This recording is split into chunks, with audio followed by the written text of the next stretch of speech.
உம்மை உயர்த்தி உயர்த்தி உள்ளம் மகிழுதையா.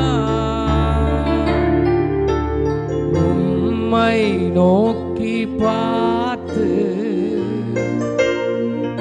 என் இதயம் துள்ளுதையா. சேர்ந்து சொல்லுவோம். உம்மை உயர்த்தி உயர்த்தி உள்ளமகிழுதையா. உம்மை நோக்கி பார்த்து இதயம் துள்ளுதையா. உம்மை உயர்த்தி உயர்த்தி உள்ளமகிழுதையா. உம்மை நோக்கி பார்த்து இதயம் துள்ளுதை. உம்மை உயர்த்தி உயர்த்தி உம்மை உயர்த்தி உயர்த்தி உள்ளமகிழுதையா. உம்மை நோக்கி பார்த்து எஸ் டாடி இதயம் துள்ளுதையா.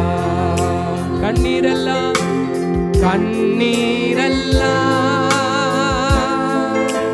துடைக்கின்றே. காயமெல்லாம்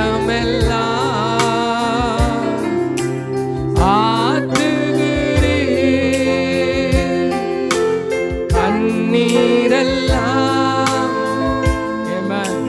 துடைக்கின்றே. காயமெல்லாம் ஆற்றுகிறீரப்பா. நன்றி நன்றி நன்றி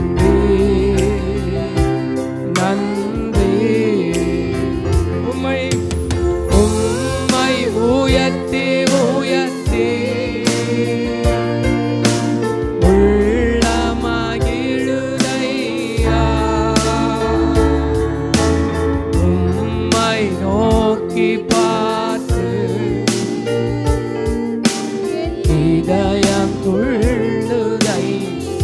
உம்மை உயர்த்தி உம்மை உயர்த்தி உயர்த்தி உள்ளமகிழுதையா. உம்மை நோக்கி பார்த்து எங்க இதயம் துள்ளுதையா. கண்ணீரெல்லாம் கண்ணீரெல்லாம் துடைக்கின்றே. காயமெல்லாம் ஆற்றுகிறே. நன்றி அப்பா. கண்ணீரல் எங்க கண்ணீரெல்லாம் துடைக்கிறவரே.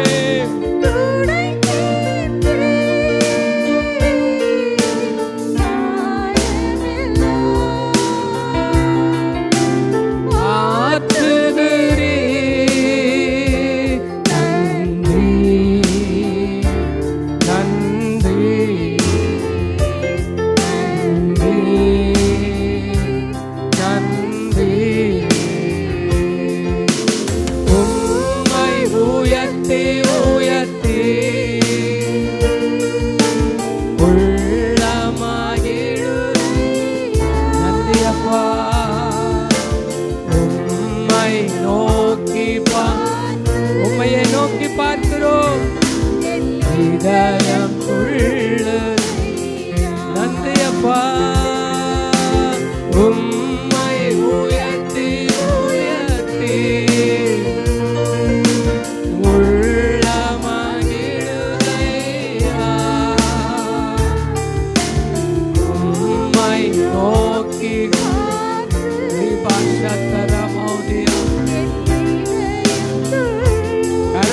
பிடித்து நடத்துகிறவரே, காரம் பிடித்து நடத்துகிறே, காலமெல்லாம் என்ன சுமக்கிறீர், காரம் பிடித்து நடத்துகிறே, காலமெல்லாம் சுமக்கின்றே. நன்றி நன்றி நன்றி நன்றி. உம்மை உயர்த்தி உயர்த்தி உள்ளமகிழுதையா,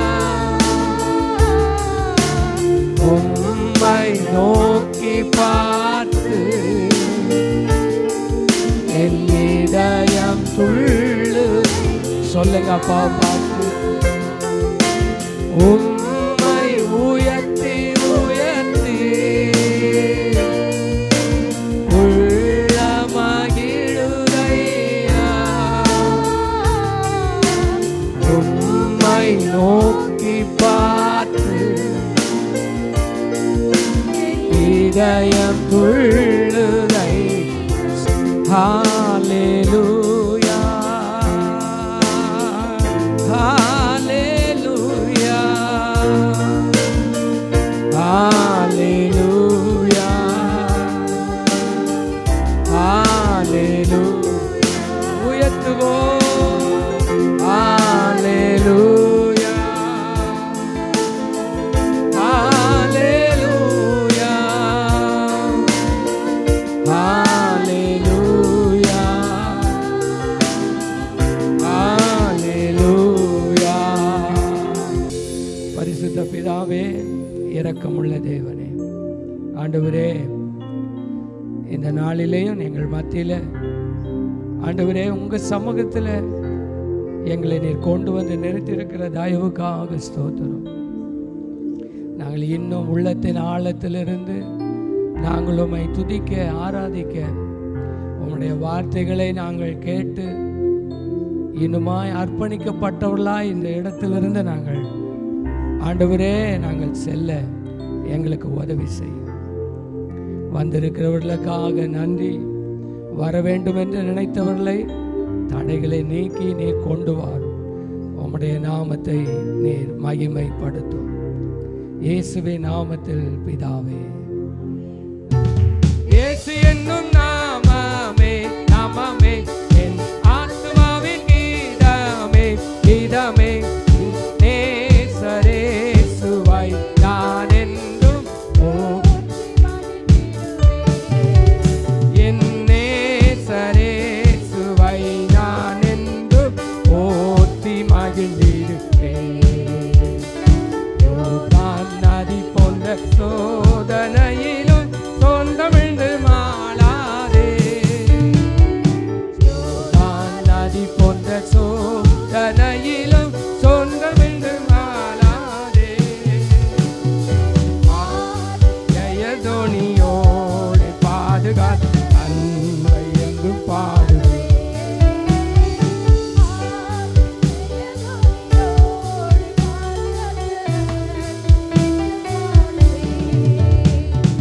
இயேசு என்னும் நாமமே நாமமே என் ஆத்துமாவின் கீதமே கீதமே.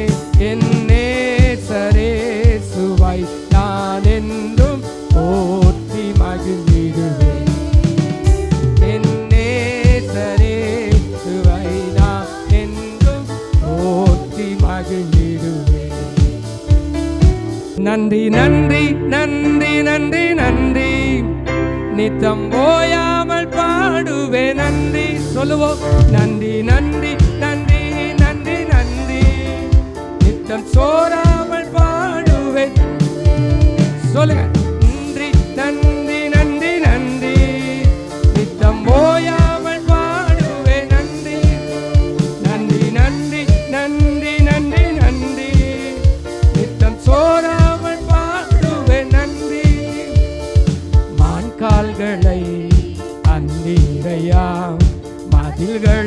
காண்பிடுவே. நினைத்து பார்க்காத உயரங்கட்டால் நித்தமும் நன்றி சொல்வேன். சொல்லுவோம்.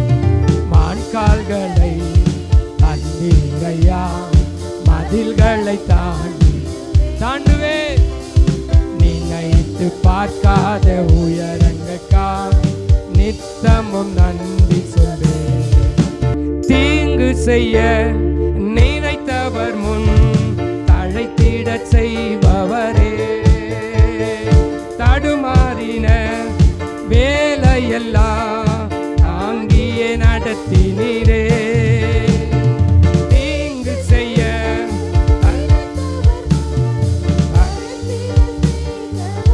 அவே தடுமாறின வேலையெல்லாம் தாங்கியே நிற்கிறே. எப்பக்கம் நிழலாய் நின்றவரே, என் பாதம் இடராமல் சுமப்பவர். சொல்லுவோம்.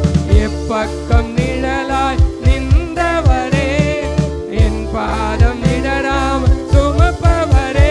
நன்றி நன்றி நன்றி நன்றி நன்றி, ஓயாமல் பாடுவேன். சொல்லுவோம். நன்றி நன்றி நன்றி நன்றி நன்றி, சோராமல் பாடுவோம். சொல்லுங்க. நன்றி நன்றி நன்றி நன்றி நன்றி, நித்தம் ஓயாமல் பாடுவோம். நன்றி நன்றி நன்றி நன்றி நன்றி, நித்தம் பாடுவோம். நன்றி. கரங்களை தட்டி ஹல்லேலூயா ஹல்லேலூயா. எங்களை மான் கால்கள் போல எங்கள் கால்களை மாற்றி எங்களை உயர் ஸ்தலத்தில் நடக்க பண்ணுகிறவர் நீரப்பா. எங்களை உயர் ஸ்தலத்தில் நடக்க பண்ணுகிறவர் நீர். எங்க வெறுமையெல்லாம் மாற்றுகிறவர் நீர். எங்க கண்ணீரெல்லாம் துடைக்கிறவர் நீர். எங்க காயங்கள் எல்லாம் மாற்றுகிறவர் நீர். ஓரபா ஷத்தர மௌரி அந்தரா ரிபலா ஷத்தர மௌரி அந்தரலவா ஊரபா ஷத்தர மௌரி அந்தரா. எத்தனை பேர் விசுவாசிக்கிறீங்க? எத்தனை பேர் கர்த்தருடைய வார்த்தையை விசுவாசிக்கிறீங்க? அவர் என்னை உயர் ஸ்தலங்களில் நடக்க பண்ணுவார். அவர் என்னை உயர் ஸ்தலங்களில் நடக்க பண்ணுவார். ஹல்லேலூயா ஹல்லேலூயா ஹல்லேலூயா ஹல்லேலூயா. தீங்கு செய்கிறவருக்கு மத்தியில் நம்மை தழைக்க செய்கிறவர் நம்முடைய தேவன். ஆமென். பெருகவே கூடாதுன்னு எத்தனையோ திட்டங்கள் பார்வோன் போட்டான். ஆனா எவ்வளவா திட்டங்கள் போட்டாங்களோ, எவ்வளவாக ஒடுக்கினார்களோ, அவ்வளவாக கர்த்தர் தம்முடைய ஜனத்தை, தம்முடைய பிள்ளைகளை பெருக பண்ணினார். ஆமென். அதே தேவன் இன்றைக்கும் உயிரோடு இருக்கிறார். எத்தனை காரியங்கள் நம்மை, நம்முடைய குடும்பங்களை, நம்முடைய ஊழியங்களை, இந்த தேசத்தில் எவ்வளவு நெருக்கப்பட்டாலும் கர்த்தர் நம்மை தழைக்க செய்கிறவர், நம்மை பெருக பண்ணுகிறவர். எத்தனை பேர் ஆமென் சொல்றீங்க? ஹல்லேலூயா. ஆண்டவரே, நான் உம்மை ஓயாமல் நன்றி சொல்லிக் கொண்டே இருப்பேன். நீங்க ஒன்று யோசித்து பாருங்க. இப்பொழுது இருக்கிற நிலைமையில கர்த்தர் நம்மை எவ்வளோ உயர்த்தி வச்சிருக்கிறார். எத்தனை பேர் ஆமென் சொல்றீங்க? நான் வெறுமையில் இருந்தேன்பா, நான் தரித்திரத்தில் இருந்தேன்பா. எனக்கு தெரியுங்க, எத்தனையோ பேர் காது கேட்க எத்தனையோ பேர் சொல்லியிருக்கிறாங்க, இவங்க ஒரு தரித்திரம் பிடிச்ச குடும்பம், இவங்களால எந்த காரியம் செய்ய முடியாது. வந்து கண் முன்பதாகவே, முகத்துக்கு முன்பதாக சொன்ன வார்த்தைகள் தெரியும். நாங்கள் எப்படி இருக்கிறோம், நீங்கள் எப்படி இருக்கிறீங்க பாருங்க. நான் சொல்லுவேன், அந்த நிலைகளெல்லாம் யோசித்து பார்க்குறேன். ஒருவேளை இன்றைக்கு வந்திருக்கிற அருமையான கர்த்தருடையவர்களே, நம்முடைய வாழ்க்கை வெறுமையில், நம்முடைய வாழ்க்கை ஒன்றும் இல்லாமையில், நம்முடைய வாழ்க்கை கைவிடப்பட்ட நிலைமையில், நம்முடைய வாழ்க்கை நிந்தையிலே அவமானத்திலே இருந்தது.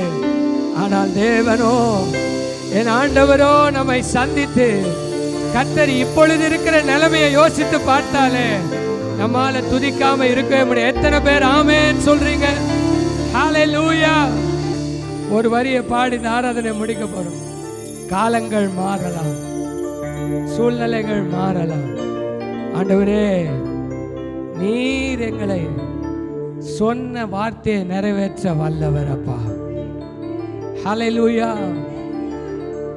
காலங்கள் மாறலாம், மனிதர்கள் மாறலாம், மாறாத தேவன் இருப்பதால் சொல்லுங்க.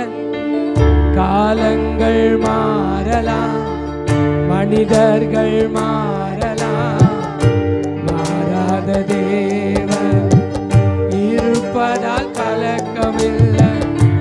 என்னோடு நீ சொன்ன வார்த்தையை எனக்காக நிறைவேற்றுவே. என்னோடு நீ சொன்ன வார்த்தை நல்ல விசுவாசத்தோடு எனக்காக நிறைவேற்றுவே. நீ செய்ய நினைத்தது தடைபடாது, எனக்காக யாவையும் செய்யும்படி. சொல்லுவோம். நீ செய்ய நினை தடைபடாதப்பா, எனக்காக யாவையும் செய்யும்படி. உம் வேலைக்காக காத்திருக்க உம்மையை எனக்கு தந்தருளும். ஆமென். உம் வேலைக்காக காத்திருக்க உம்மையை எனக்கு தந்தருளும். நீ செய்ய நினைத்தது தடைபடா, எனக்காக சொல்லுங்க விசுவாசத்தோடு. நீ செய்ய நினைத்தது தடைபடா, எனக்காக யாவையும் செய்யும் தேவனுடைய நாமத்திற்கு மகிமை உண்டாவதாக. மத்தேயு எழுதின சுவிசேஷம் 17ஆம் அதிகாரம் 5ஆம் வசனத்தை வாசிக்கலாம். அவர் பேசுகையில், இதோ ஒளியுள்ள ஒரு மேகம் அவர்கள் மேல் நிழலிட்டது. இவர் என்னுடைய நேசகுமாரன், இவரில் பிரியமாய் இருக்கிறேன், இவருக்கு செவி கொடுங்கள் என்று அந்த மேகத்திலிருந்து ஒரு சத்தம் உண்டாயிற்று. அல்லேலூயா. கர்த்தருடைய நாமத்திற்கு மகிமை உண்டாவதாக. நாம் வாசித்த இந்த வேத வசனம், என் ஆண்டவராய் இயேசு அவர் 12 சீஷர்களை தெரிந்தெடுத்தாலும் அவர் சில முக்கியமான இடங்களுக்கு போகும் பொழுது அவர் அந்த 12 பேரில் 3 அழைத்து செல்லுவது அவருடைய வழக்கமாக இருந்தது. நாம் அநேக இடங்களில் வாசிக்க முடியும். பேதுருவையும் யோவானையும் யாக்கோபையும் அவர் அடிக்கடி தனியே அழைத்து கொண்டு போகிறதை நாம் வேத புஸ்தகத்தில் வாசிக்கிறோம். கெத்செமனே தோட்டத்தில் கூட ஆண்டவர் இவர்களை தனியே அழைத்து கொண்டு போய், எனக்காக 1 மணி நேரமாவது நீங்கள் விழித்திருக்க கூடாதா என்று கேட்டதை வாசிக்கிறோம். ஆண்டவர் தலித்தா கூமி என்று சொல்லி அந்த சிறு பெண்ணை எழுப்பினாரே, அந்த வீட்டிற்குள்ளே போகும் பொழுது கூட ஆண்டவர் இந்த 3 மாத்திரம் உள்ளே அழைத்து போனதை வேதம் நமக்கு சொல்லுகிறது. கர்த்தருடைய நாமத்திற்கு மகிமை உண்டாவதாக. அதே 3 பேரை அழைத்து கொண்டு இந்த மலையின் மேலே ஆண்டவர் தான் மறுரூபமானதை அவர்கள் கண்டார்கள். ஆண்டவர் மறுரூபமாகி அங்கே மோசேயோடும் எலியாவோடும் என்ன செய்தார்? பேசுகிறதை அவர்கள் கண்டார்கள் என்று எழுதப்பட்டிருக்கிறது. அவர்கள் இப்படி பேசிக்கொண்டிருக்கும் பொழுது இந்த மூவர் மேலே ஒரு ஒளி நிழல் இட்டது. ஒரு ஒளியுள்ள மேகம் அவர்கள் மேல் நிழலிட்டு ஒரு வார்த்தை கேட்டார்கள், ஒரு சத்தத்தை கேட்டார்கள். என்ன சத்தம் கேட்டீங்கன்னா, இவர் என்னுடைய நேசகுமாரன், இவரில் நான் பிரியமாய் இருக்கிறேன், இவருக்கு என்ன செய்யுங்க? செவி கொடுங்கள். நான் சொல்றேன், இங்க இருக்கிற அந்த 3 பேரை பார்த்து ஆண்டவருடைய சத்தம் கேட்கிறது, இவருக்கு என்ன செய்யுங்க? செவி கொடுங்கள். நான் சொல்றேன், இவருக்கு செவி கொடுத்ததுனால்தான் இவங்க இவ்வளவு தூரம் என்ன பண்ணியிருக்காங்க? வந்திருக்கிறாங்க. செவி கொடுக்காவிட்டா என்னை பின்பற்றி வா என்று சொல்லும் பொழுது பேதுரு வந்திருக்க முடியாது. ஆண்டவருடைய சீஷனை அவன் மாறி இருக்க முடியாது. அப்போ அவன் செவி கொடுக்கிறவன் தான். யோவானும் யாக்கோபும் செவி கொடுக்கிறவர்கள் தான். இன்றைக்கு நம்ம வந்திருக்கிறோம். எத்தனையோ பேர் இருக்கிறாங்க, ஆனால் நம்ம ஏன் வந்திருக்கிறோன்னு கேட்டிங்கன்னா, கர்த்தருடைய வார்த்தைக்கு செவி கொடுப்பதற்காக நாம் வந்திருக்கிறோம். நாம் செவி கொடுக்கிறவர்கள் தான். ஆனால் அந்த சத்தம் உண்டாச்சு, எப்பா நீ செவி கொடுக்கிற சரி, ஆனால் மறுபடியும் சொல்கிறேன், இவருக்கு நீங்கள் என்ன செய்யுங்க? செவி கொடுங்க. அப்படின்னா என்ன அர்த்தம்? உங்களுடைய ஜீவிய காலம் எல்லாம் நீங்கள் இவருக்கு என்ன செய்யுங்க? செவி கொடுங்கள் என்று அந்த சத்தம் தொனித்தது. நான் சொல்லுவேன், இங்கே மாத்திரம் அல்ல, நீங்கள் பழைய ஏற்பாட்டில் எடுத்து வாசித்தால் தேவனாகிய கர்த்தர் அநேகரை கொண்டு சொன்ன வார்த்தை இந்த வார்த்தை தான். தேவ ஜனத்துக்கு சொல்லப்பட்ட வார்த்தை இந்த வார்த்தை தான். நீங்கள் எரேமியா தீர்க்கதரிசியின் புஸ்தகத்தில் 7ஆம் அதிகாரம் 23ஆம் வசனத்தை நீங்கள் வாசித்து பாருங்கள். என் வாக்குக்கு செவி கொடுங்கள், அப்பொழுது நான் உங்கள் தேவனாய் இருப்பேன், நீங்கள் என் ஜனமாய் இருப்பீர்கள், நான் உங்களுக்கு கற்பிக்கும் எல்லா வழியிலும் நன்மை உண்டாகும்படிக்கு நடவுங்கள் என்று என்ற விசேஷத்தையே கட்டளையிட்டேன். நல்லா கவனிங்க, அங்கேயே சொல்லப்படுங்க, என் வாக்குக்கு என்ன செய்யுங்க? நம்ம புதிய ஏற்பாட்டில் வாசித்தோம், இவருக்கு செவி கொடுங்கள். இங்கே சொல்லப்பட்டிருக்கு, என் வாக்குக்கு செவி கொடுங்கள். ஏன் ஒரு மனிதன் கர்த்தரை பின்பற்றுகிற கர்த்தருடையவர்கள் அவருக்கு எப்பொழுதும் செவி கொடுக்க வேண்டும்? இந்த வசனத்தை நீங்கள் இப்படி பிரித்து வாசித்தால் அது ரொம்ப அருமையாக இருக்கிறது. கர்த்தருடைய நாமத்திற்கு மகிமை உண்டாவதாக. என் வாக்குக்கு நீங்கள் செவி கொடுங்கள். எதுக்குன்னா, நீங்கள் செவி கொடுத்தால் நான் உங்களுக்கு கற்பிப்பேன் அப்படின்னு சொல்லியிருக்காரு. அந்த வார்த்தையில் பாருங்கள், நீங்கள் செவி கொடுக்கறதுக்கு ஆயத்தன்னா நான் உங்களுக்கு கற்பிப்பேன். எதை கற்பிப்பேன்? எல்லா வழிகளையும் உங்களுக்கு கற்பிப்பேன். ஆமென். அநேக நேரத்தில் நம்முடைய வாழ்க்கையில் இருக்கிற வழிகள் தான் நமக்கு துக்கத்தையும், நம்ம செலக்ட் பண்ணுற வழிகள் தான் நமக்கு நஷ்டத்தையும் கொண்டு வந்துடுது. அப்போது சரியான வழியில் நான் செல்றதுக்கு நான் என்ன செய்யணும்னா, நான் செவி கொடுக்கணும். நான் செவி கொடுத்தா அவர் எனக்கு வழியை என்ன செய்வார்? கற்பிப்பார். அவர் கற்பிக்கிற வழியில் ஒருவன் நடப்பான் என்றால் அவனுக்கு என்ன உண்டாகும்னா, நன்மை உண்டாகும். அல்லேலூயா, அல்லேலூயா. அப்போ ஆண்டவர் எதுக்காக நம்ம செவி கொடுக்க சொல்கிறாருன்னா, நீங்களும் நானும் நன்மையை பெற்றுக்கொள்வதற்கு, நீங்களும் நானும் இந்த பூமியில் இருக்கிற நன்மைகள் மாத்திரமல்ல, நித்திய ஜீவன் என்கிற நன்மையும் பெற்றுக்கொள்வதற்கு தேவன் வழியை நமக்கு கற்பிக்கிறவராய் இருக்கிறார். அல்லேலூயா, அல்லேலூயா. ஆனால் அந்த வசனம் சொல்லுகிறது, நீங்க எனக்கு செவி கொடுங்கள் சொன்னாரே. ஏன் எனக்கு செவி கொடுங்கள்? பர்டிகுலராக செவி கொடுக்கிறவங்கள பார்த்தே நீங்கள் எனக்கு அவருக்கு செவி கொடுங்க, நீங்கள் என் வாக்குக்கு செவி கொடுங்க அப்படின்னு சொன்னதற்கு காரணம் என்ன?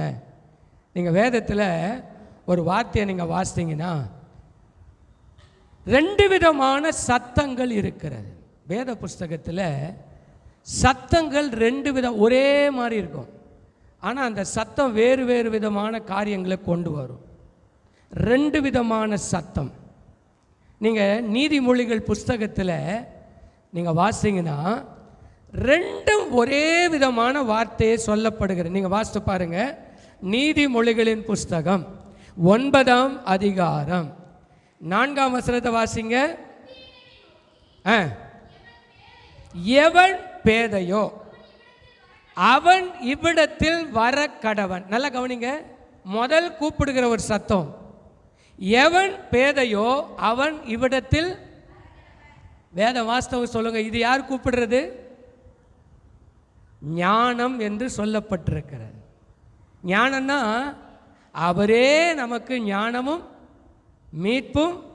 மீட்புமானார் என்று கொரிந்தியர் புஸ்தகத்தில் வாசிக்கும். ஞானம் என்பது ஆண்டவரை கிறிஸ்துவை குறிக்கிற வார்த்தை. அப்போ ஆண்டவருடைய அழைப்பு எப்படி இருக்குன்னா, எவன் பேதையோ அவன் இவ்விடத்தில் வரக்கடவன். நீங்கள் அதே அதிகாரத்தில் 16ஆம் வசனத்தை வாசிங்க. எவன் பேதையோ அவன் இவ்விடத்தில் வரக்கட. அதே போல ஒரு சத்தம் வருது. இது யார் சொல்றது? என்னங்க, நீதிமொழிகள் படிச்சது இல்லையா? இது யார் சொன்னது? முந்தின வசனம் வாசிங்க. அதுக்கு முந்தின வசனம் வாசிங்க. அவள் தன் வீட்டு வாசலில் மேடைகளிலும் ஆசனம் போட்டு உட்கார்ந்து வழிகளை நோக்கி சொல்லுகிற வார்த்தை. வழி போக்கிற பார்த்து கூப்பிடுறா. நல்லா கவனிங்க, இது 2ம் ஒப்பனையாக சொல்லப்பட்டிருக்கு. ஒன்று ஞானம் கூப்பிடுகிறது, இன்னொன்று வாயாடியான மதியற்ற ஸ்திரீ என்று சொல்லப்பட்டிருக்கு. பைபிளில் சில காரியங்கள் ஒப்பிட்டு பேசியிருக்கு. நீங்கள் இந்த ஸ்திரீயை யாருக்கு ஒப்பிடணும்னா, வேதம் சொல்லுகிறது இந்த பாவ உலகத்துக்கு ஒப்பிட்டு சொல்லப்பட்டிருக்கு. எல்லா வசனத்தையும் சொல்லுவதற்கு நேரம் இல்லை. வேதத்தில் மகா பாபிலோன் விழுந்தது என்று வெளிப்படுத்தின விசேஷம் 18ஆம் அதிகாரத்தில் வாசிக்கிறோம். அது சகல அருவருப்புகளும் சகல பேய்களின் குடியிருப்பும் என்று சொல்லப்பட்டிருக்கிறது. அந்த இடத்துல அந்த பாபிலோனுக்கு சொல்லப்பட்ட வார்த்தை அவள் அவள் என்று எழுதப்பட்டிருக்கு.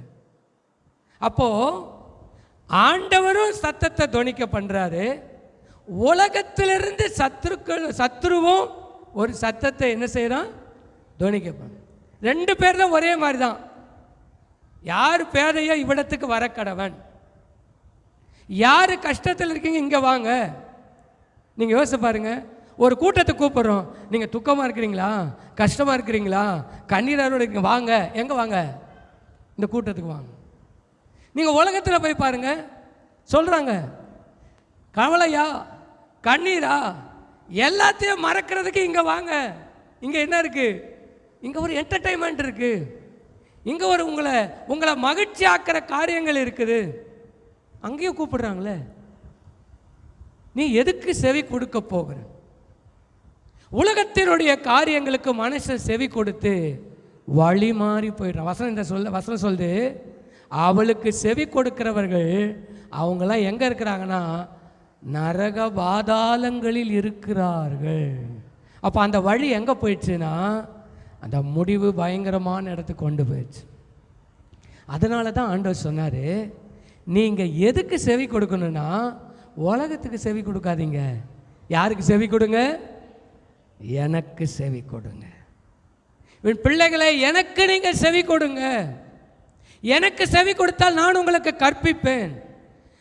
நான் எதை கற்பிப்பேன் என்றால் உங்களுக்கு வழிகளை கற்பிப்பேன்.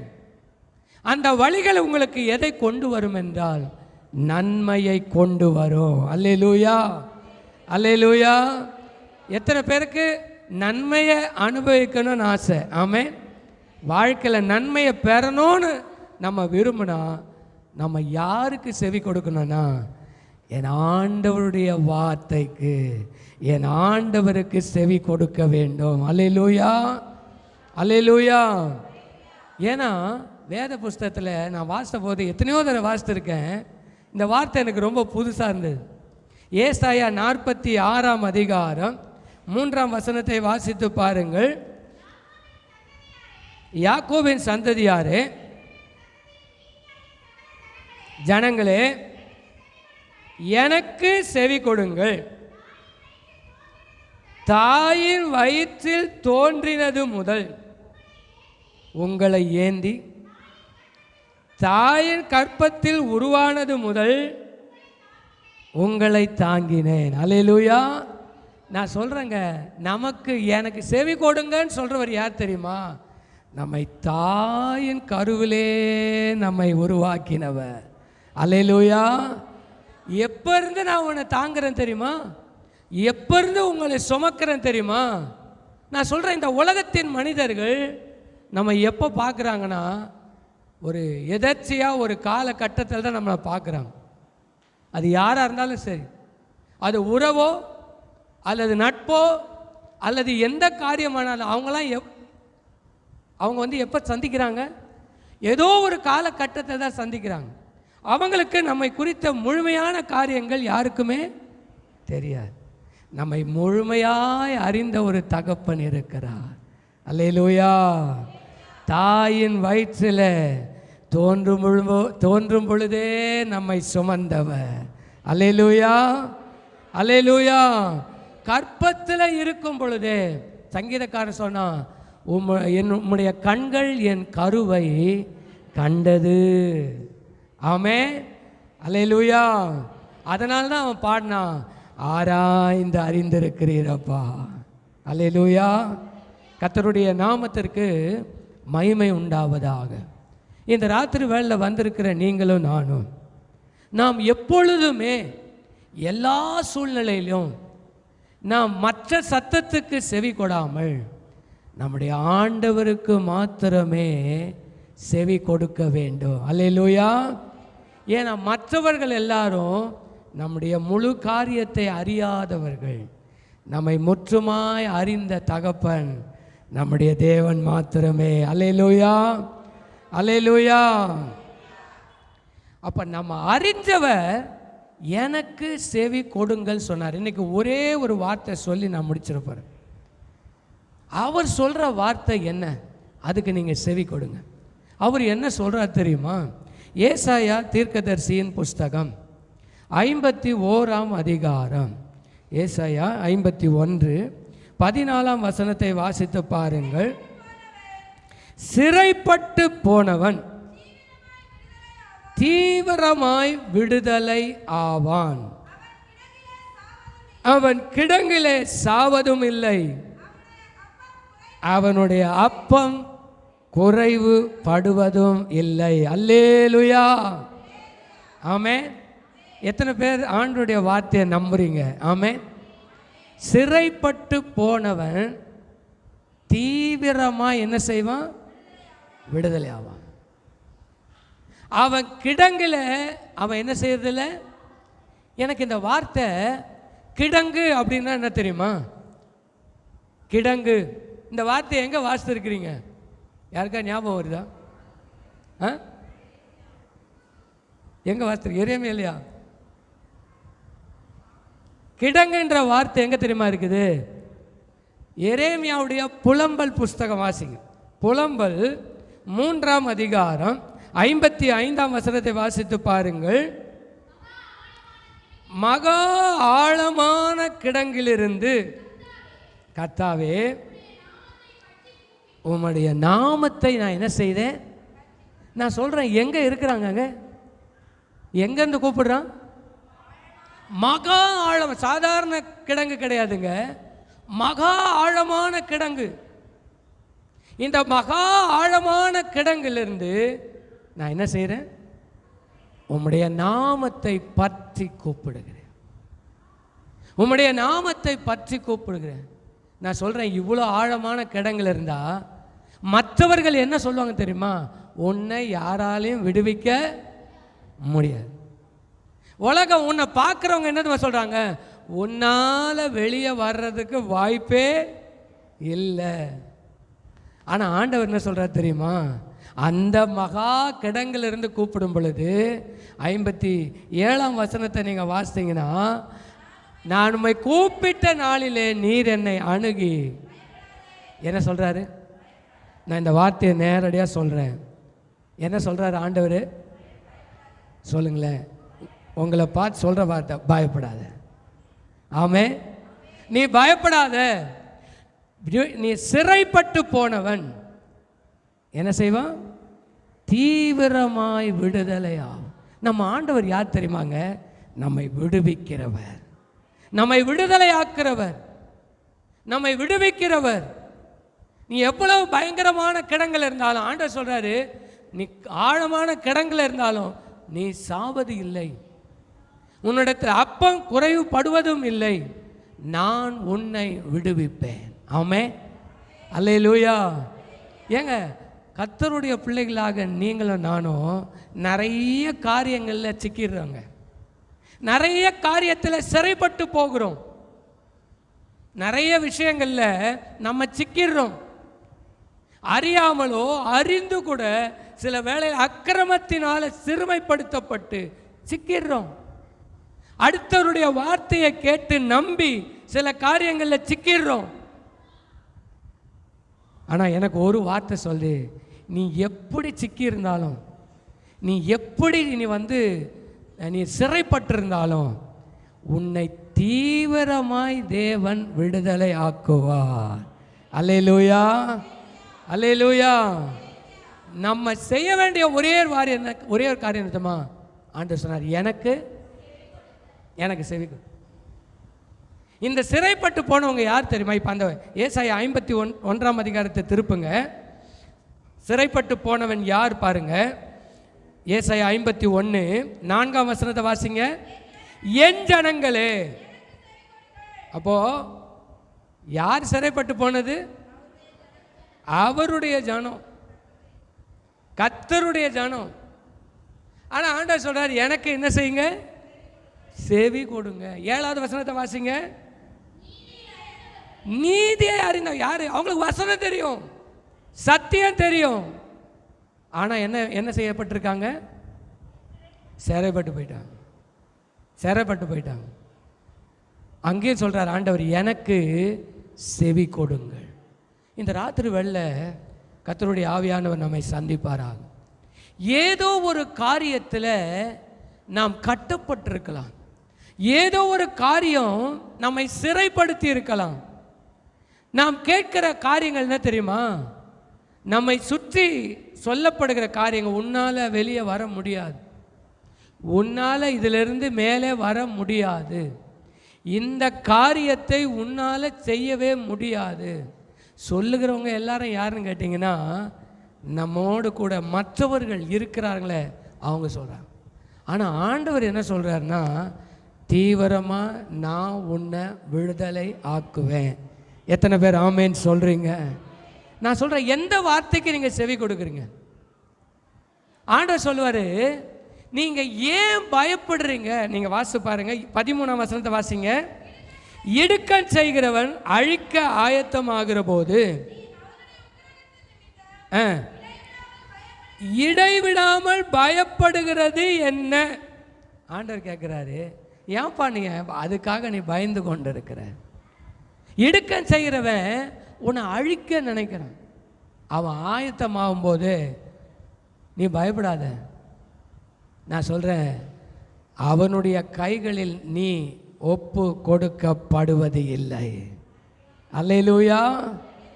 ஒன்றை நீங்க கவனிச்சுங்க, நம்மளுக்கு விரோதமாக ஆயுதங்கள் உருவாக்கப்படும், நமக்கு விரோதமாய் குழிகள் வெட்டப்படும், நமக்கு விரோதமாய் 1000-10,000 எழும்பும், எல்லாமே நடக்கும். ஆனால் ஆண்டவர் சொல்றாரு, நீதியை அறிந்தவர்களே எனக்கு செவி கொடுங்க, என் ஜனங்களே எனக்கு செவி கொடுங்க, தீவிரமாய் நீங்கள் விடுதலையாக்கப்படுவீர்கள். அல்லேலூயா, அல்லேலூயா. ஆனால் நம்ம எதுக்கு தெரியுமா செவி கொடுக்குறோம்? 7ஆம் வசனத்தை மறுபடியும் வாசிங்க. நீதி அறிந்தவர்களே, என் வேதத்தை இருதயத்தில் பதித்திருக்கிற ஜனங்களே எனக்கு செவி கொடுங்கள், மனுஷரின் நிந்தனைக்கு பயப்படாமலும். அப்போ இவங்களுக்குள்ள பயமும் கலக்கமும் ஏன் வந்தது? இவங்க எதுக்கு செவி கொடுக்குறாங்கன்னா, வெளியே இருந்து வர சத்தத்துக்கு தான் செவி கொடு. அவங்க என்ன சொல்கிறாங்க தெரியுமா? உலகத்தார் என்ன தெரியுமா சொல்கிறாங்க? வாய்ப்பே இல்லை, முடியவே முடியாது, நடக்கவே நடக்காது, இதோட எல்லாம் முடிஞ்சிச்சு, செய்யவே முடியாது, இதை முடித்து காமிச்சிட்டு பார்க்கலாம் அப்படின்னு வெளியே இருக்கிறவங்க சொல்கிறாங்க. ஆனால் ஆண்டவர் சொல்கிறாரு, எப்பா நீ எதுக்கு செவி கொடுக்க போற? நீ அந்த வார்த்தைக்கு செவி கொடுத்தினா உனக்குள்ள பயமும் என்ன உண்டாகும், கலக்கமும் வரும். பட் என்னுடைய வார்த்தை என்ன சொல்லு தெரியுமா? சிறைப்பட்டு போனவன் தீவிரமாய் விடுதலை ஆவான். அல்லேலூயா, அல்லேலூயா, அல்லேலூயா. ஆண்டவர் நம்மை விடுதலை ஆக்கிறவர், தேவன் நம்மை விடுவிக்கிறவர்.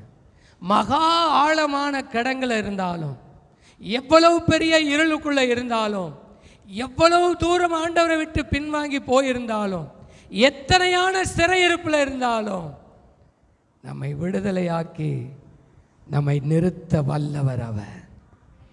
அவர் சொல்ற வார்த்தைக்கு மாத்திரம் என்ன பண்ணிடுங்க, நீங்க செவி கொடுத்து, வேற எதுவும் இல்லை. ஆனால் நம்ம எப்போ ஏன் தெரியுமா பயந்துக்கிட்டு இருக்கோம்? ஏன் தெரியுமா நம்முடைய உள்ளத்தில் கலக்கம்? நம்முடைய இருதயம் ஃபுல்லாக எது தெரியுமா இருக்குது? அடுத்தவர்கள் சொல்கிற சில நேரத்தில் என்னதான் வார்த்தைகள் நம்ம கேட்டாலும், மருத்துவரோ இல்லை மற்றவங்களோ ஒரே ஒரு வார்த்தை சொல்லிட்டா நம்ம இருதயம் ஃபுல்லாக எது தெரியுமா இருக்கும்? எது இருக்கும்? அவங்க சொன்னது. யாரோ ஒரு மனிதர் சொன்ன வார்த்தை, யாரோ ஒரு மனிதர் சொன்னாங்க, இப்படி தான் இருந்தாங்க, அது சரியாகவே இல்லை, அவங்களுடைய வாழ்க்கையில் அதுவே முடிவாயிடுச்சு. இப்போ நம்ம உள்ளத்தில் என்ன தெரியுமா இருக்கும்? என்ன தான் வசனம் கேட்டாலும் உள்ளே என்ன செய்ய மாட்டேங்குது, உள்ளே போக மாட்டேங்குது, முடியாது, மாற்ற முடியாதுன்ற அதே எண்ணம் தான் இருக்கு. இன்றைக்கு தேவ சமூகத்துக்கு வந்திருக்கிற நீங்களும் நானும் எந்த காரியத்தில் நம்முடைய வாழ்க்கை கட்டப்பட்டு வந்திருக்கலாம். ஒருவேளை பல நாட்களாக நீங்கள் இந்த அதிகாரத்தை வாசிங்கன்னா 3வது வசனத்தை சொல்லியிருக்கு, கர்த்தர் சீயோனுக்கு ஆறுதல் செய்வார், பாழான ஸ்தலங்களையும் அவர் பயிர் நிலமாகவும் வனாந்தரத்தை ஏதேனை போலவும் ஆண்டவர் என்ன செய்வார்? ஏங்க பாழாவே போயிடுச்சுங்க அந்த இடம். அந்த இடம் வனாந்திரமாகவே மாறிடுச்சுங்க. சொல்கிறாங்க, இந்த நிலம்லாம் மறுபடியும் இது ஆகிறதுக்கு என்ன இல்லை, சாத்தியமே இல்லை, நடப்பதற்கு வாய்ப்பே இல்லை. ஆனால் கர்த்தர் சொல்கிறாரு, உங்களுடைய தகப்பனாகிய ஆபிரகாமையும் உங்களை பெற்ற சாராளையும் நோக்கி பாருங்கப்பா, நோக்கி பாருங்க. அவர்கள் ஒருவனாய், ஆபிரகாம் ஒருவனாய் இருக்கையில் அவனை அழைத்து ஆசீர்வதித்து அவனை என்ன பண்ண, எப்போ பெருக பண்ண? ஒரு பிள்ளை கூட இல்லை, ஒரு அடி நிலம் கூட இல்லை, சரீரம் செத்து போச்சு, வாழ்க்கையில் எல்லா நம்பிக்கையும் அற்று போச்சு.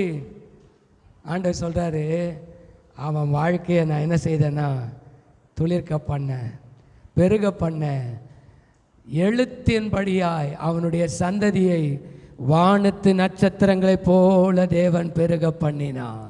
அல்லேலூயா, அல்லேலூயா. இன்றைக்கு நீங்கள் எந்த வார்த்தையை கேட்டு பயந்து போய் வந்திருக்கலாம், எந்த வார்த்தைகளை கேட்டு கலக்கத்தோடு வந்திருக்கலாம், அல்லது எந்த வார்த்தையை கேட்டு அவிசுவாசம் உங்களுடைய உள்ளத்தில் நிறைஞ்சிருக்கலாம். நான் இயேசுவின் நாமத்தில் சொல்கிறேன், அவர் சொல்கிற வார்த்தைக்கு செவி கொடுங்க.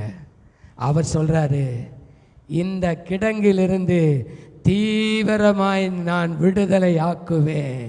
அல்லேலூயா. இந்த கட்டுகளிலிருந்து தீவிரமாய் உன்னை வெளியே கொண்டு வருவேன். உன்னை நான் கொண்டு வந்து உன்னை மகிமைப்படுத்துவேன். ஆமென். ஏன் தெரியுமா? நீதியை அறிந்தவர்களே, என்னுடைய ஜனங்களே, நான் எல்லாவற்றையும் மாற்ற வல்லவர். அல்லேலூயா, அல்லேலூயா. நம்ம வாழ்க்கையில் செவி கொடுக்கிற எண்ணம் மாத்திரம் இருந்தால் போதும். இவங்க விடுதலை ஆகணும்னா செவி கொடுக்கணும். எனக்கு செவி கொடுக்கணும். அவங்க என்ன செய்ய சொன்னாங்க? ஒரு 2 காரியத்தை சொல்லி நான் முடிச்சிடுறேன்.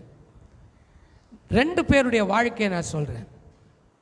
கர்த்தருடைய ஜனங்கள் பாபிலோனில் சிறைப்பட்டிருந்த காலத்தில் ஆண்டவருடைய ஏவுதலும் ஆண்டவருடைய அழைப்பும் ஆண்டவருடைய தரிசனத்தையும் பெற்று எருசலேம் நகரத்தினுடைய அலங்கத்தை கட்டுவதற்கும் எருசலேமினுடைய இடிந்து போன ஆலயத்தை கட்டுவதற்கும் ஆண்டவர் ஒரு ஜனத்தை, ஒரு குறிப்பிட்ட நபர்களை ஆண்டவர் தெரிந்து கொண்டு எஸ்ரா, நெகேமியா, அப்புறம் யார், செருபாபேல், இவர்கள் எல்லாம் ஆண்டவர் கொண்டு வந்தார்.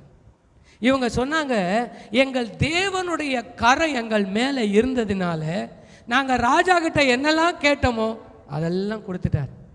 இப்போ எங்கே வந்துட்டாங்க தெரியுமா? இத்தனை நாள் அலங்க இடிப்பட்டு கிடக்குது, எத்தனையோ வருஷமாக அலங்க இடிப்பட்டு கிடக்குது. இப்போ வந்து இந்த அலங்கட்டத்தை கட்ட ஆரம்பித்தார்கள். நீங்கள் நெகேமியாவின் புஸ்தகம் 4ஆம் அதிகாரம், கர்த்தருடைய நாமத்திற்கு மகிமை உண்டாவதாக. நெகேமியா 4ஆம் அதிகாரம் 1 வசனத்தில் வாசிங்க. நாங்கள் அலங்கத்தை கட்டுகிற செய்தியை சம்பல்லாத் கேட்டபோது கோபித்து எரிச்சல் அடைந்து சக்கந்தம் பண்ணி, அந்த அற்பமான யூதர் செய்கிறது என்ன? கொடுக்கப்படுமோ? பலியிடுவார்களோ? முடித்து போடுவார்களோ? சுட்டெரித்து போடப்பட்ட மண்மேடுகளான கல்லுகளுக்கு உயிர். அவங்க சொல்கிற வார்த்தையெல்லாம் பாருங்களேன். முடிச்சிருவாங்களா? இதை செஞ்சிருவாங்களா? சுட்டரிச்சு போட்ட இந்த கல்லெல்லாம் என்ன செஞ்சிருவாங்க? உயிர் கொடுத்துருவாங்களா? இதெல்லாம் செஞ்சிட முடியுமா? சொல்கிறாங்க, வாசிங்க. என்று எங்கள் சகோதரருக்கும் சமாரியாவின் சேனைக்கு முன்பாக சொன்னான். அம்மோனியன் ஆகிய தொபியா அவன் பக்கத்தில் நின்று, என்ன நரி ஏறி போனாலும், ஒருத்தர் சொல்கிறான் முடியுமா? நடத்த முடியுமா? கட்ட முடியுமா? இதை உயிர்ப்பிக்க முடியுமா? சில பேர் சொல்லுவாங்க அதெல்லாம் செய்ய முடியாது. இன்னொருத்தர் சொல்கிறாங்க அப்படியே நீ செஞ்சா கூட நரி ஏறி போனால் கூட என்ன பண்ணிடும்? நான் சொல்கிறேன், என்ன மாதிரி ஒரு நிந்தையான வார்த்தைகள். அடுத்த வசனத்தில் அவங்க சொல்கிறாங்க, எங்கள் தேவனே அவமதிக்கப்படுகிறதை கேட்டு நிந்தையை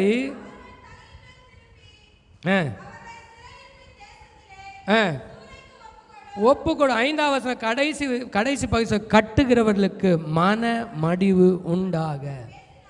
நான் சொல்கிறேங்க, ஒருவேளை உங்கள் இருதயம் மன மடிவு உண்டாகிற வார்த்தைகளை கேட்டிருக்கலாம். முடியாது. செஞ்சிருவீங்களா? பண்ண முடியுமா? உங்களை நான் எழுத்தின்படியாக சொல்கிறேன், உங்களை கிண்டல் செய்து, உங்களை கேலி செய்து, இந்த வார்த்தையை நான் உங்களுக்கு பதிவிடுறேன். நீங்கள் கர்த்தருடைய வார்த்தைக்கு செவி கொடுங்க. உங்களை கிண்டல் செய்யலாம், உங்களை கேலி செய்யலாம். ஆனால் நான் சொல்வேன், கர்த்தர் நம் பட்சத்தில் இருக்கும் பொழுது எல்லாவற்றையும் செய்து முடிக்க அவர் வல்லவராய் இருக்கிறார். அல்லேலூயா, அல்லேலூயா. சில நேரத்தில் இந்த ஊழிய ஆரம்பத்தில் கூட சில வார்த்தைகள் கிண்டல் கேலி.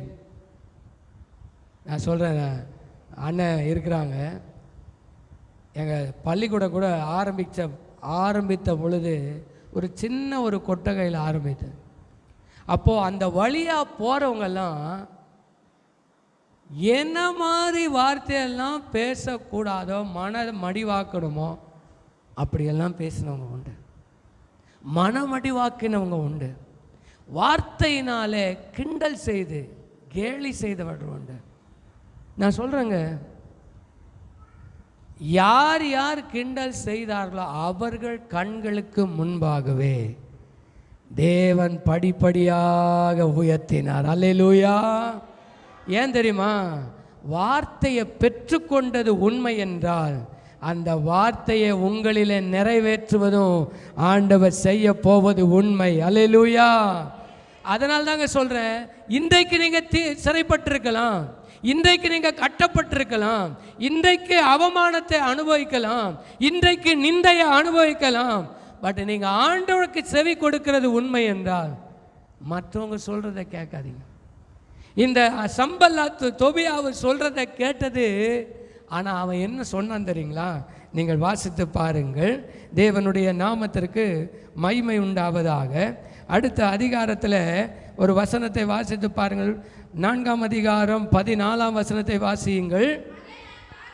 பார்த்து எழும்பி அதிகாரிகளையும் நோக்கி அவர்களுக்கு பயப்படாதிருங்கள், நீங்கள் மகத்துவமும் பயங்கரமான ஆண்டவரை நினைத்து சகோதரருக்காகவும் குமாரருக்காகவும் குமாரத்திற்காகவும் மனைவிகளுக்காகவும் வீடுகளுக்காகவும் நீங்கள் செய்யுங்க. இன்றைக்கி நான் யாரோட இந்த வார்த்தை பேசப்படுகிறேன் எனக்கு தெரியாது. நான் சொல்கிறேங்க, உங்களை மனமடி உண்டாக்கியிருக்கலாம், ஆனால் கர்த்தர் சொல்கிறாரு, நீ செய், நீ முன்னேறிப்போ. எவ்வளோ அவமானம், எவ்வளோ நிந்தை, எவ்வளோ வார்த்தைகள் வரட்டும், நீ முன்னேறிப்போ. ஏனென்றால் உன்னை அனுப்புகிறவர், உனக்கு வார்த்தையை தந்தவர் நான். அல்லேலூயா. உன் தாயின் கற்பத்திலே உன்னை பிரித்தெடுத்தவர் நான். எத்தனை பேர் விசுவாசிக்கிறீங்க? நம்மை கர்த்தர் தாயின் கற்பத்திலே தேவன் பிரித்தெடுத்திருக்கிறார். அல்லேலூயா. நம்மை இதுவரைக்கும் நம்மை சுமந்தது தாங்கினது கர்த்தர். அவன் சொன்னா, நீங்கள் ஒன்றுக்கும் பயப்படாதீங்க, ஒன்றுக்கும் கவலைப்படாதீங்க, ஒன்றுக்கும் பயப்படாதீங்க. அந்த பகுதியை வாசிங்க. ஒரு பக்கம் ஆயுதம், ஒரு பக்கம் கற்ற வேலை செய்கிறாங்க. வேதம் சொல்லுகிறது, நீங்கள் 6ஆம் அதிகாரம் 14ஆம் வசனத்தை, கர்த்தருடைய நாமத்திற்கு மகிமை உண்டாவதாக, 15ஆம் வசனத்தை வாசிங்க. அலங்கமானது 52 நாளைக்குள்ளே கட்டப்பட்டு முடிந்தது. எங்கள் பகைஞர் எல்லாரும் அதை கேட்டபோது, எங்கள் சுற்றுப்புறத்தராகிய புறஜாதியார் அனைவரும் அதை கேட்டபோதும் கண்டபோதும் முனையற்று போய், இந்த கிரியை எங்கள் தேவனால் கை கூடி வந்தது என்று அறிந்தார்கள். அல்லேலூயா, அல்லேலூயா. நான் சொல்கிறேங்க, அவருக்கு செவி கொடுங்க. அவர் என்னமா சொல்கிறாரு? நீ காரியத்தை நடத்து, நீ முன்னேறி போ, உனக்கு இருக்கிற இந்த பலத்தோடு போ, உன்னை அனுப்புகிறவ நான் அல்லவா. எப்பவுமே நம்ம கர்த்தருக்கென்று ஒரு ஸ்டெப் எடுத்து வச்சா நமக்கு பல காரியங்கள் நமக்கு என்ன தெரியுமா வரும்? நம்மை சோர்வுற பண்ணுறது காரியங்கள் வரும். நான் சொல்கிறேன், கர்த்தருடைய வார்த்தைக்கு செவி கொடுத்து பாருங்கள். நிச்சயமாகவே தேவன் காரியங்களை கை கூடி வர பண்ணுவார். எத்தனை பேர் விசுவாசிக்கிறீங்க? அல்லேலூயா, அல்லேலூயா. இடிந்து போனதெல்லாம் கர்த்தர் கட்டுவார். எத்தனை பேர் விசுவாசிக்கிறீங்க? நம்முடைய குடும்பத்தில், நம்முடைய தனி வாழ்க்கையில், நம்முடைய ஆவிக்குரிய வாழ்க்கையில் இடிந்து போனதை எல்லாவற்றையும் ஆண்டவர் திரும்ப கட்ட வைப்பார். மற்றவங்க சொல்கிறாங்க முடியாது, வாய்ப்பே இல்லை, வாய்ப்பே இல்லை. இல்லை இல்லை, என் தேவன் எனக்காக எல்லாவற்றையும் செய்கிறவர். எத்தனை பேர் விசுவாசிக்கிறீங்க? அல்லேலூயா, அல்லேலூயா. எனக்காக யாவையும் செய்து முடிப்பா, செய்து முடிப்பா. எனக்கு செவி கொடுங்க. இன்னொரு வார்த்தையை மட்டும் சொல்லி முடிச்சிடுறேன். நீங்கள் வாசித்து பாருங்கள். செப்பனியாவின் புஸ்தகம் 2ஆம் அதிகாரம் 8ஆம் வசனத்தை வாசியுங்கள்.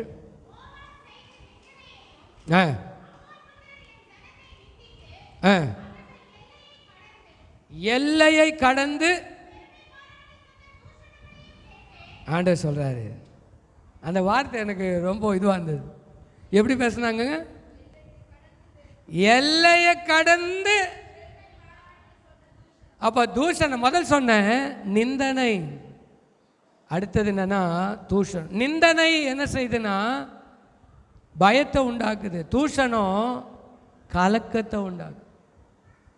அப்படிதானே வாஸ்தவம். ஏசாயா 51 நிந்தனையை கேட்டு பயப்படாதிருங்கள், தூஷணத்தை கேட்டு கலங்காமல் இருங்கள். என்ன தூஷணம் தெரியுமா? அந்த வார்த்தை எப்படிங்க? தூஷணன்றது என்னன்னு போட்டிருக்கு? எல்லையை கடந்து. நமக்கு விரோதமா சவால் எப்படி வருது தெரியுமா? எல்லையை கடந்து பெருமை பாராட்டு. அவன் சொன்னான், அந்த ராஜா சொன்னான், நேபுகாத்து நேச்சார் சொன்னான். என்ன சொன்னான்? என் கைக்கு உங்களை தாப்பு. எப்பா, எனக்கு மேலே ஒரு பவர் கிடையாது, நான் தான் இருக்கிறதுலே சுப்ரீம் பவர். என் கைக்கு உங்களை என்ன செய்ய முடியாது. யார் தப்பு வைக்கிறா பார்க்கலாம். நான் சொல்றேங்க, ஆண்டவர் அங்கே ப்ரூவ் பண்ணாரு. போட்டவர்கள் 3 பேர் அல்லவா, உலாவுகிறவர்கள் எத்தனை பேர்? ஏன் தெரியுமா? அவங்க ஒன்றுத்துக்கு செவி கொடுத்தாங்க. எவ்வளோ விரோதமாக அவங்க கொக்கரிச்சாலும் கர்த்தருக்காக நின்றார்கள். ஆமென், அல்லேலூயா. நான் சொல்கிறேங்க, தூஷணத்தை கண்டு பாய்ந்துடாதீங்க. சில பேர்லாம் சொல்லுவாங்க, நான் எவ்வளோ பெரிய ஆள் தெரியுமா, நான் என்கிட்ட எவ்வளோ பவர் இருக்குது தெரியுமா, நான் நினச்சா ஒன்றும் இல்லாமல் ஆக்கிடுவேன். கவலையே படாதீங்க, கலங்கவே செய்யாதீங்க. நான் சொல்கிறேன், அவர்கள் அறியத்தக்கதாக தேவனுடைய கரத்தை தேவன் வெளிப்படுத்துவார். அல்லேலூயா, அல்லேலூயா. நான் சொல்கிறேன், ஆமான் என்கிற ஒருத்தன் எழும்புனா, அவன் சொன்னான், நான் எவ்வளோ பவர் தெரியுமா, ராஜாவுக்கு அடுத்த ஸ்தானத்தில் இருக்கிறேன், என்னுடைய பவர் என்ன தெரியுமா. ஆஃப்டர் ஆல் மொர்தெகாய், உன்னை ஒருத்தனை அடிக்கிறது ரொம்ப சுலபம். நான் உன்னைய மட்டும் இல்லை, யாரை அழிப்பேன்? இந்த யூத குலத்தையே நான் அழிப்பேன். நான் சொல்கிறேங்க, இன்றைக்கு நிறைய பேர் எல்லை கடந்து பெருமையோடு கூட தூஷணமாய் பேசுகிறவர்கள் இருக்கிறாங்க. இந்த வார்த்தைக்கு விரோதமாக, தேவனுக்கு விரோதமாக, தேவ ஜனத்துக்கு விரோதமாக பேசுகிறாங்க. நான் சொல்கிறேன், உங்களை பார்த்து பேசியிருக்காங்களா? கலங்காதீங்க. ஆண்டவர் எப்படிப்பட்டவர் தெரியுமா? நான் உன்மேல் அன்பாய் இருக்கிறதை அறிந்து கொள்ளும்படி செய்வேன், நான் காட்டுவேன். நான் உன்னோடு இருக்கிறதை, என்னுடைய கரத்தையும் என்னுடைய வல்லமையுமே நான் அவர்களுக்கு தெரிய பண்ணுவேன். எத்தனை வார்த்தைங்க இந்த ராத்திரி வேளையில். நம்முடைய இருதயம் எதனால துவண்டு போகிறது? நம்முடைய இருதயம் எதனால பயப்படுகிறது? நம்முடைய இருதயம் எதனால கலங்கி போகிறது? ஒன்று சொல்லுங்க, நமக்கு இருக்க ஒரே ஒரு வார்த்தை, ஆண்டவரே என்னுடைய எந்த சூழ்நிலையிலையும் நீர் என்னை விடுதலையாக்க வல்லவர். எத்தனை பேர் ஒத்துக்கொள்கிறீங்க? நாங்கள் எங்களுடைய எந்த சூழ்நிலை எங்கள் குடும்பத்துடைய நிலையை மாற்ற வல்லவர். ஆழமான கிடங்கில் இருந்தோம் எங்களை விடுதலையாக்க வல்லவர். ஆனால் நாங்கள் உம்முடைய வார்த்தைக்கு மாத்திரம் என்ன செய்வோம்? செவி கொடுப்போம் ஆண்டவரே. நீர் காண்பிக்கிற வழியில் நாங்கள் நடப்போம் ஆண்டவரே. நீ சொல்லுகிற பாதையில் நடக்க எங்களை ஒப்பு கொடுப்போம் ஆண்டவரேன்னு சொன்னான். நான் சொல்கிறேன், தீவிரமாக கர்த்தர் உங்களை வெளியே கொண்டு வருவார். ஆமென், அல்லேலூயா. கட்டுகள் எல்லாவற்றையும் கர்த்தர் உடைத்து உங்களை கொண்டு வந்து நிறுத்துவார். அல்லேலூயா, அல்லேலூயா. இருப்பு கதவு தானாக திறந்துதான், சங்கிலிகள் எல்லாம் அறுபட்டதான். நான் சொல்கிறேன், அவன் வந்து எங்கே நின்னான்னு கேட்டிங்கன்னா, ஜெபித்து கொண்டிருக்கிற இடத்துக்கு வந்து பேதுரு நின்னான். ஆமென், அல்லேலூயா. நம்ம ஆண்டவரால் விடுதலையாக்க முடியாத காரியம் ஒன்றுமே இல்லை. ஆமென். இவ்வளோ பேசி கூட உங்கள் இருதயத்தில் இதெல்லாம் மாறாது, இதெல்லாம் நடக்காது, இதெல்லாம் அது முடிஞ்சு போச்சு அப்படின்னு நீங்கள் சொன்னீங்கன்னா, இவ்வளோ நேரம் வார்த்தையை கேட்டது என்னது? எந்த காரியமாக இருந்தாலும், எவ்வளோ ஆழமான கிடங்காக இருந்தாலும் என் தேவன் மாற்றுவார். எத்தனை பேர் ஆமேன்னு சொல்கிறீங்க? நிலைகள் எல்லாவற்றையும் நீர் மாற்றுவீர் ஆண்டவரே. அல்லேலூயா. கண்களை மூடி ஆண்டவரை நோக்கி பார்க்கலாமே.